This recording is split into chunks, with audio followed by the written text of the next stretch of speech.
Hello and welcome to Biblical Insight. This podcast is centered mainly on furnishing you with adequate and deeper understanding of the Holy Scriptures. In this episode, we will be looking at the first epistle of Paul to the Corinthians, that is, 1 Corinthians, chapter 9 from verses 7, which says, "Who goeth a warfare any time at his own charges?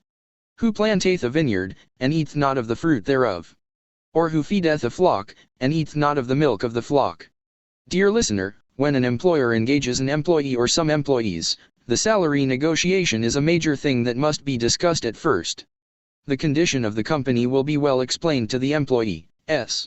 At the same time, job description will be rolled out and the two parties, employer and employee, will agree on this, so that there would not be any deficiency while discharging the duties that are expected to be done either by the employer or the employee. Some organizations provide attached benefits to the salary of the employees. This makes the employee to be sure of his or her salary and wages at the end of the month, for no one goes to the warfare at one's cost. The church at Corinth was made to know the necessity of the welfarism of the pastor by the church he is overseeing. Paul made them to know that the welfare of the pastor, including that of his wife and family, should be adequately provided for by the church of God. The church is the vineyard of God, and the person in charge of tendering and mending the church is the minister of God in charge.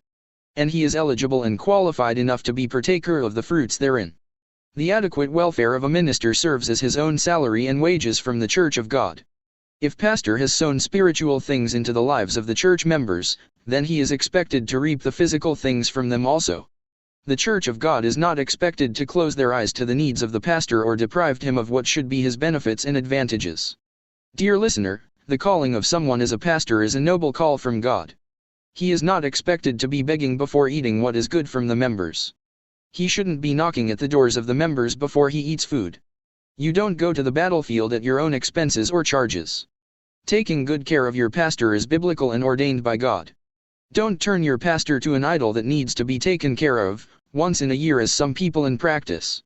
They only give to pastors during festivite periods, like Christmas or New Year celebrations. Until another year and nothing for him again.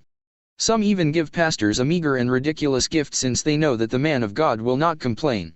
The true believer of the gospel needs to take good care of the pastor in charge of his or her assembly, as it is of necessity for the church of God to be taking good care of the minister of God. We are burden bearers of the gospel. We need to set our priority right now that we have the time to do the work of the gospel. Our forefathers did their best they could possibly do before going to eternal rest. What we are doing now will be spoken of in the future. How are we running the race? Are we united for the kingdom to be expanded? Many are the dying souls that needed to be saved. God will never ask you how much is your salary while you were on earth or how many houses you built.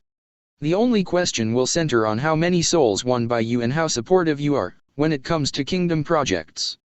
Be good to your pastor as from today and never allow him to be going to the battlefield at his own charges again. Dear Lord, I pray that you let the love of the ministers of God by the church of old be renewed in the hearts of the church of God today, so that they can be taking care of the pastors in Jesus Christ's name.